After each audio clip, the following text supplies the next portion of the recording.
So, from the moment I walk into the airport door and I get through security, I'm going to get a $6 bottle of water. I don't know how much potato chips cost. They're like $4 or $5.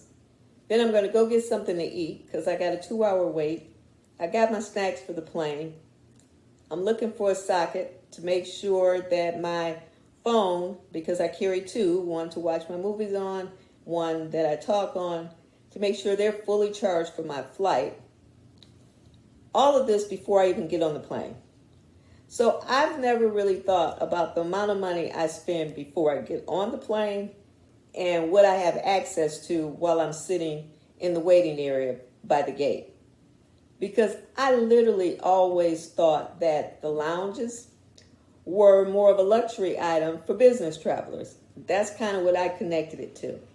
But after talking to Mike and hearing about some of the perks, it piqued my interest.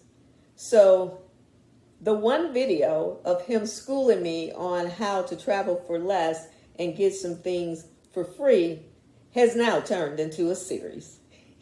So years ago when I took a 2 week road trip, he also helped me plan that, different places to visit because he lives on the East Coast.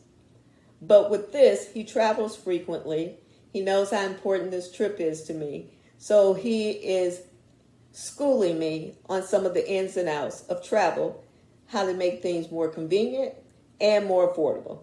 So let's bring Mike back on for part two of the travel series. Okay, I decided because it turned out Traveling Mike had held back some very pertinent information related to saving money while you're traveling. This particular bonus section is going to just focus on when you're in the airport and you have access to the traveling lodges, whether that's Delta, a credit card company, another airline. So I'm going to pretty much let Mike lead this discussion because he did hold back, he held back some nuggets. Well, thank you, Sherry. I'm back.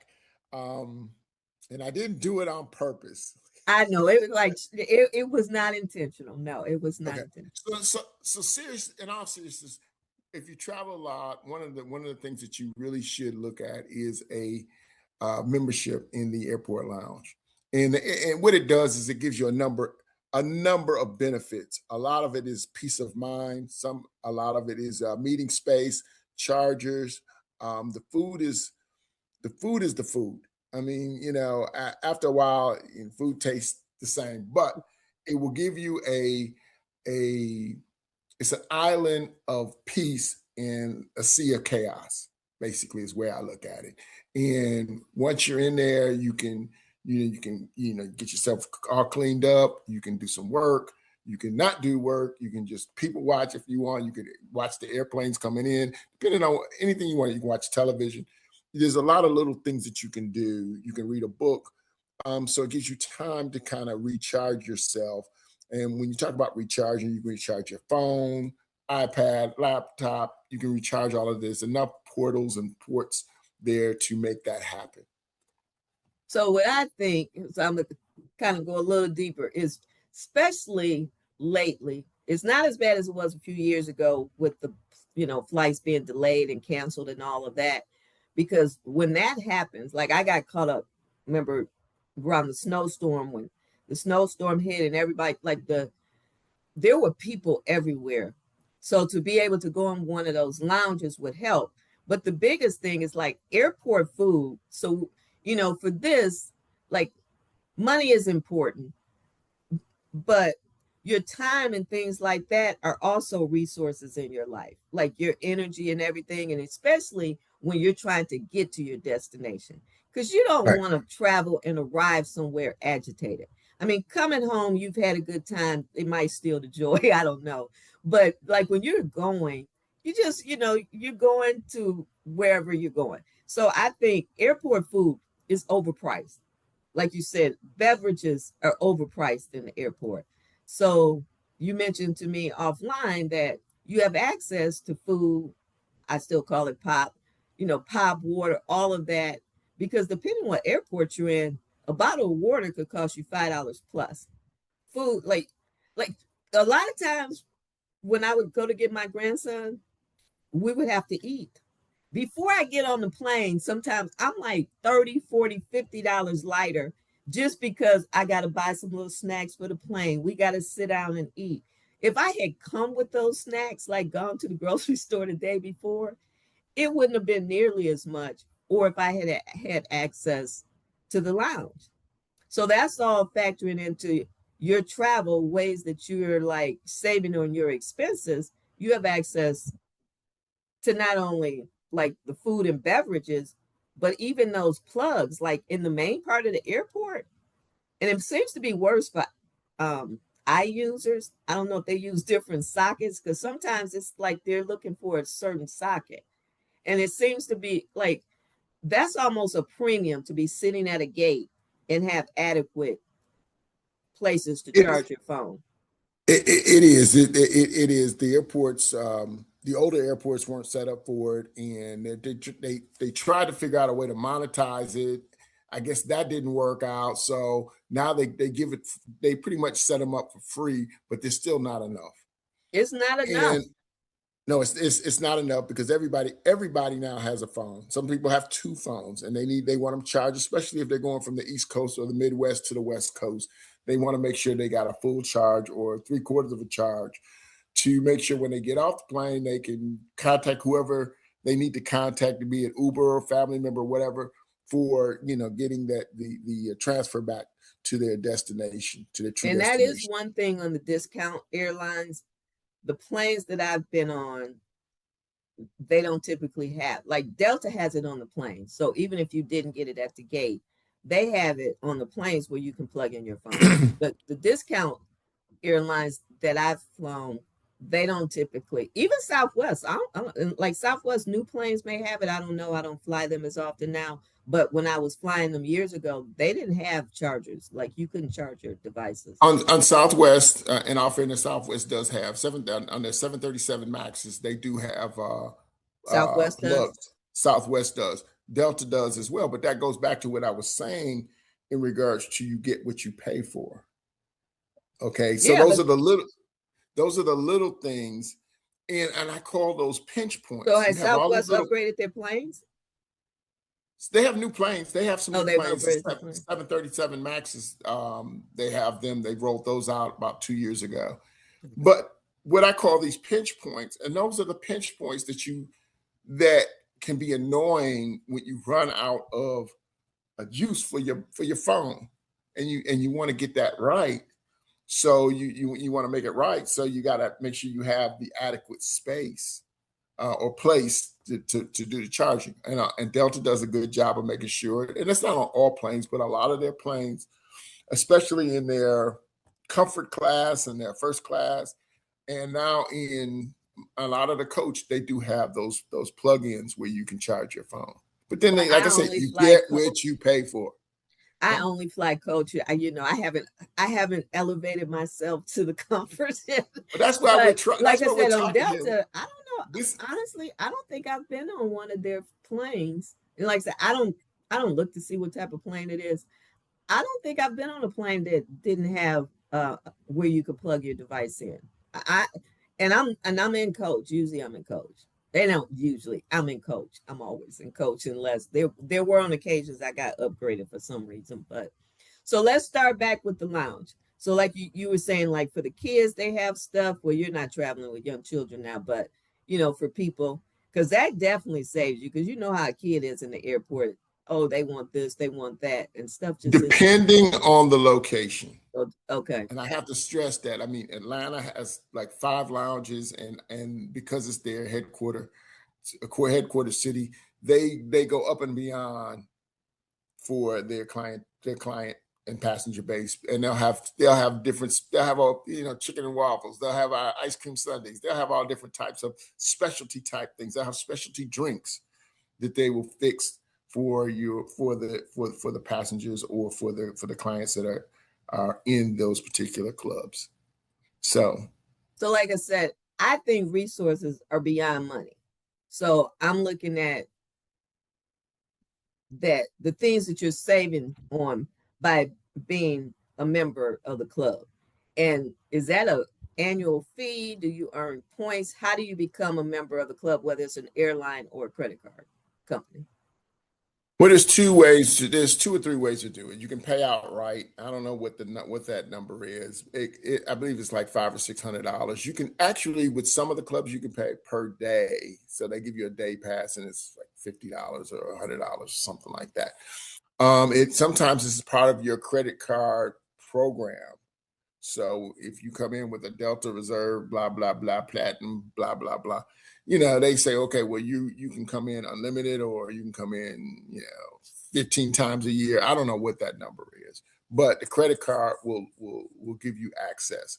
Now, the one caveat that you must understand, I've seen it a lot lately because they've added this benefit to the credit cards, is that you may get to a destination, or you may get to your starting point, or you may get to a layover point, and you want to go to a club and it's full. You can't get in. Now you have to wait in line, and you're like, well, I only got 20 minutes, and the line is like 10 deep. It may take you 10 minutes to get in there because they've reached capacity. That is one of the issues that I've been seeing out there consistently, especially if there's a rain delay, any type of weather delay, equipment delay, staffing delay, crew didn't get Because from one now the point. delays can sometimes be a few hours. Right, exactly. And so, and they're mission critical. So they're, nothing is moving until that whole logistics thing gets worked out. So people have to have a place to go. Airport is full, restaurants are full, and now the clubs are full. What do you do? And so that's the thing that's the one caveat that you really have to pay attention to. That sometimes you may have all your ducks in a row, and then things out of your control. So this is one thing we didn't touch on, and while you were talking, I thought about it because is like Delta is picking up like a lot of in our conversation. Is the luggage fees, because they're ridiculous now. They blamed it on fuel, but they know that once You pay fuel luggage costs go fees? down, You once pay for fuel the costs luggage? go down, they're not going to lower those luggage fee prices. Well, So wait a with minute. their credit cards, I don't know if it's with all their credit cards. I don't know. You get your luggage, like you get bags Correct. for free. So Correct. that saves even more because, like I said, the Right. cost of you, I think Delta's first bag is 45, 55 now. Like it's not 30 anymore. I It's looked at it the other $40. day It's because I was 40. It's looking at credit. $40. I looked at it the other day, maybe for you because you got the secret pass, but for the average person, I want to say it's either 45 or 50 for the first one It's because if tied. you It's tied into the credit card. It's tied in. yeah, If you buy your but I'm ticket talking with about the the credit average card, person like myself. well, get the credit card. I might have to. That's what I'm saying. Delta's picking up a little bit of credibility because before, lately, I just been their short trips, so I'm just doing carry on, and it's not an issue. And I actually prefer carry on because then you just get off the plane and you're just on your way versus having to Right. go down to the and wait for, because depending on what airport, like Vegas, it used to be slow to me to get stuff on the belt. Like they just were slow to me. I had some issues with Atlanta too last year, like standing there waiting and waiting for my stuff to come down the belt. So I do prefer to just roll on, roll off. But that's just another fee that we actually didn't talk about. That's either a perk to your credit card or maybe being a Delta, some type of in the Delta Club, whatever they have, because that adds to the price of your ticket. Now, if you're Correct. paying with points, I'm assuming you'd have to pay for the luggage separately if you didn't. No, if you pay for points, typically they give you one. They give you one bag free. Oh, okay. So, see, these are the things that you neglected to share with me. Take it for So granted. now you're saving. You figure if you can get into the lounge, if you can get into the You lounge, can get, and most of the times you can. I you was can't. just saying that it's not Oh no, 100% I know what you're absolute. saying, especially out here in Hartsfield. Like when it's delayed, there are people everywhere. Right. And the food courts are on jam. So I get what you're saying. Like if the weather's bad and flights aren't getting out, it's a domino effect. One of the things that Hartsfield does, Atlanta does, that's pretty cool actually with their club, and this is the only places I've seen it, and they do a good job with it. As opposed to going into the club, they let you into the entryway of the lobby, and they have like grab what I call grab and goes. They have water, they have sandwiches already pre-packaged, and you can grab it and go. So you don't have to go into the club, but you can get something to refuel and move on. But I've Yeah. only seen it in Atlanta, and I think that's pretty slick. That's a It pretty slick probably thing. because that airport is massive and it's a lot of people moving through there every day. But Right. so I was just saying to add to your cost of savings, like for you, just you, like how all the things you got access to the club, which means you got access to food. So you're saving on the cost because if you sit down and eat, even if you go to like what's the place, the Buffalo Wings or whatever, like what Mhm. you pay for outside the airport and what they charge you in the airport, even like a Burger King, McDonald's, is significantly higher in the airport. So you're usually traveling with a spouse. So that's meals times two that you're saving. But like I said, when I used to Mhm. travel with my grandson, I was lighter before I even got on the plane just for the couple hours we were in the airport because I get there a couple hours earlier and Mhm. I got to and I usually load up for the plane too because One of the things I will share with you this is that um, in the club itself, you have two different companies running the club. Okay, hear me out here. You have the Delta employees, which will help you with your reservations. If you have a problem with your reservations, seat assignments, what have you, they can diffuse a lot of that in the smaller club, type in the club. Yeah. this club is picking up like, yeah, go ahead. Okay. The second thing is the second company that Delta has hired is Cisco, the food company Cisco. So they do all of the catering, in-house catering for them because Delta does not cook the food. They have a catering company, and Cisco is one of the largest food Well, distribution they used to companies do the in the same world. thing when they fed us on the plane. They bring them. Remember back Right, in the day, they used to feed you on the planes. right. So Cisco has the contract for Delta, and so they have it for the club.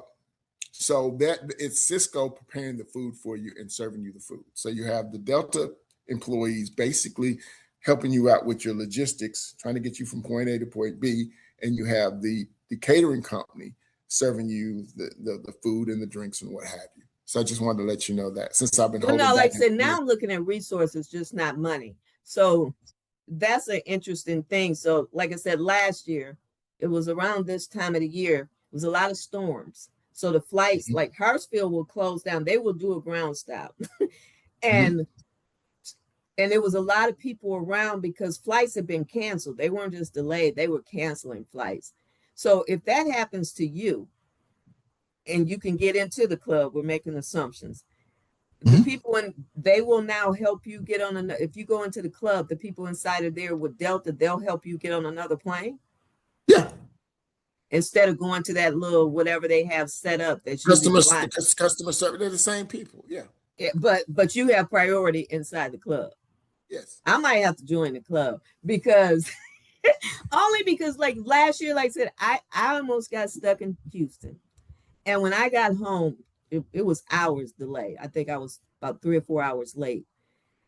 The lines in the airport because they had canceled so many flights throughout the day. Those customer service lines were like wrapped around the airport. And I would imagine probably under those circumstances, it might have been hard to get in the club, but it probably was a shorter line than having to deal with the regular customer service. And Right, for me, anybody who knows me, no, I put way more value on my time than I do money.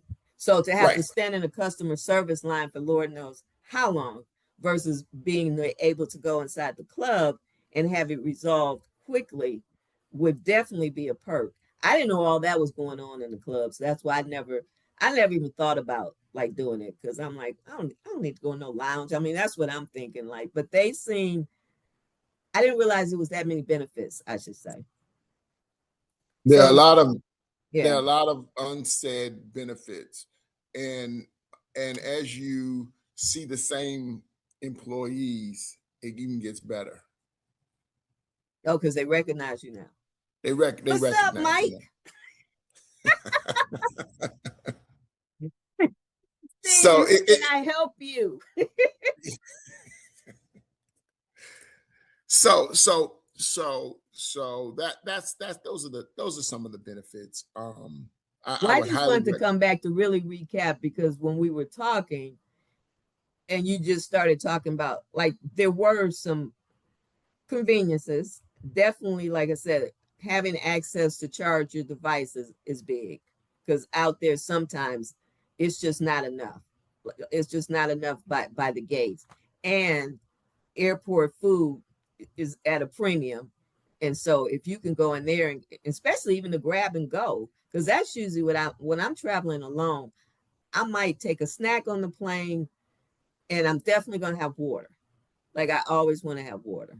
And so, because now I've heard, like, some of the airlines, they're going to do away with the snacks. I think I Delta can might believe be. it. Yeah. So all of the stuff that's adding to their costs, especially as long as the thing with oil prices and fuel goes on, they got to trim somewhere. So I Right. just wanted to come back and kind of highlight, because we touched on it, but then when you and I were talking, I'm like, well, they're more financial things going on with the club, and definitely convenience. There is definitely a convenience factor being able to The go. convenience outweighs a lot of. It's like I said, there's different pinch points in travel, pinch points at airports, and this helps eliminate some of them. So just to touch on, because we've kind of stayed on Delta, but you said like Capital One and some other credit cards offer the lounges too. Um, have you been in those, or you've only Yeah, used? they, Are they, they just they, are they, they just as nice? Do they offer as many features and benefits or whatever?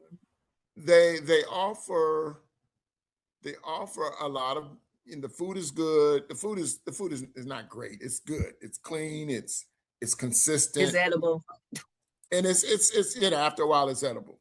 You know, but the difference is, remember I told you there's two different companies that are in these clubs. There's the employees, and then there's the catering company. So when you talk about the Capital One and the American Express folks, I don't know how much help they can give you with an airline situation, Yeah, or the Capital One people can give you with an airline situation, because they're not there, they they're not employees. the employees. Yeah, Right, exactly, because they would have to be versed in Delta, United, and then JetBlue, everybody, because they're affiliated with a lot of different airlines, so they would have to be pretty versed in all of the different airline etiquettes yeah. in order to be effective. Well, I mean, it's an added perk, and especially in this season of our life, the third act, the retirement age or whatever, as you start to travel more, you want to know what you have access to, because Right, especially if you're traveling overseas, those flights and those trips are long, and if you can like relax in a lounge, or you can do anything that reduces your stress, lowers the blood pressure, then like all of that adds, because really the video I wanted it to be about traveling in this season, because like I said earlier, a lot of us, now that we've reached this age, we want to travel more, and right, more problem and recently I think people are traveling more outside of the United States. So anything that like helps with that, um, is a plus for me. But my only last question, because you do travel international a lot, is, and they're different terminals. Is it a difference in in the lounges, or are they pretty much the same? they're pretty much the same, except now Delta has upped their game. And Google it when you get a chance. Is they have what's called Delta One, and Oh yeah, I've heard of that. it's like a 5-star experience. So I'm not there yet, so I have not experienced it, but you have to purchase a business class ticket or better. There's a revenue threshold on the ticket that you have to have before you can enter the club, what have you. But it's a white tablecloth type of an experience. So there you go. Well, I got to walk first, so I'll work my way up to that. Okay. But all right, I I get it. appreciate you coming back, because, like I said, I'm thinking, well, that's even more of a cost savings, because The airport, depending on how long you're in the airport, you can drop some coins before you even get on the plane. Absolutely. And like I And said, also, especially if you're traveling like with a larger family, just more than just yourself. so when you talk about international travel, and I'm not going to dwell on this too much, but they do have showers where you I could was going to ask because I heard that rumor that they had showers in there. yeah, individual showers, which I don't know if you have to make an appointment or what have. There's a certain protocol that you have to go through in order to use the showers. But yeah, you can go through, use the showers, get yourself freshened up, and especially if you just came off a long haul flight or you're about to head into another one. And I think it's probably more going to the Far East. Um, I think that may be the one of the requisites is that if you're going to the Far East, definitely may have for more going out that way. No, I don't know who told me that, but I had heard, and I was gonna ask, but you didn't mention it, so I was like, maybe that was an urban legend. Like I had heard Yeah, there were showers in there, but they do. They do. They I do. said I So might have to check it out. I may have to get a Delta card. absolutely. Wait a Absolutely. minute, I That may have to start because Delta, like you, back in the day, I went from Northwest and Delta bought them over. I only pretty much used to fly Delta. Like my sister was a diehard. She liked Southwest. I was not feeling Southwest. I didn't like the waiting in line thing, and you got to get the little 24. Like I was just not a fan of that. But then the difference between the ticket prices started to matter. Like at first it didn't matter. It was just a little bit. But then over the years that difference kept increasing. And right. and for my budget, because usually I was buying two tickets, not just one, it mattered. And so Delta kind of fell down. But I will say in the last couple of weeks, because I got to go home soon, um, the they've been more affordable. So I don't know what's going on. Like the ticket prices, I think they're cheaper than Southwest, to be honest. And Southwest is not flying to a lot of places direct anymore.